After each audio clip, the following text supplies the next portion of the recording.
I'm at the National Portrait Gallery in London for the last weekend of the Six Lives exhibition on the Queens of Henry VIII. Welcome to 4 Minute Family History. The exhibition ran from the 20th of June to the 8th of September 2024. If you missed the exhibition, you can still buy the book to go with it. Six Lives, the stories of Henry VIII's Queens, written by Charlotte Boland and others. It's not exactly an exhibition catalogue, but it has got some beautiful illustrations in there. We see the names of the six women, and they've been given one word to describe each of them. Anne of Cleves, Landowner. Then we come to a room of 6 black and white photographs of the 6 waxworks in Madame Tussauds. Anne of Cleves definitely has the best likeness. Catherine Parr's not bad though, actually. There's some costumes from films and TV, including this one of Anne of Cleves, and this one from the musical Six. This is a copy of Hans Holbein's famous portrait of Anne, which is in the Louvre, and was the reason Henry decided to marry her in her very, very different costume and headdress that were in fashion in the Duchy of Cleves at the time. She looks completely different to women of the Tudor court.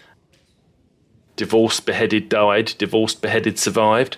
Although 2 of them were actually annulments, not divorce. And no, this isn't the gift shop. Look at that teapot. Here's a case of 20th century commercialisation of the lives of the 6 women. All the stamps, I remember those, I've got them. Russian dolls and some little puppets.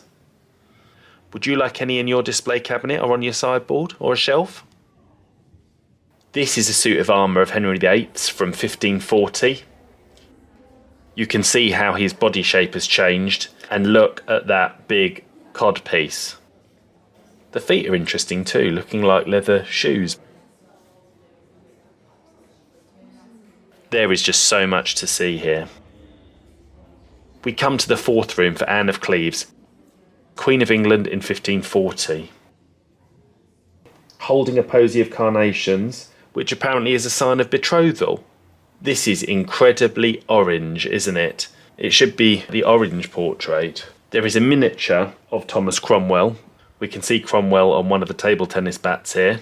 They're so famous for the striking blue backgrounds, aren't they? The miniature of Anne of Cleves, made with her wearing the same clothing as in the big Holbein portrait, dates from 1539, and was sent to Henry, so he would have carried this, they believe, looking at her, awaiting for his bride to come to England.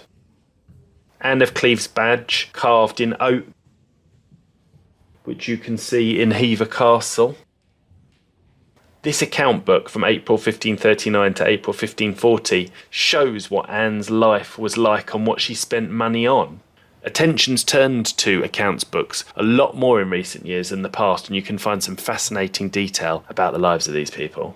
Henry VIII had his marriage to Anne of Cleves annulled in 1540. She was given lands to live in, including Hever Castle, and she became known as the King's sister, and she lived on until 1557. She was the last of the 6 to die.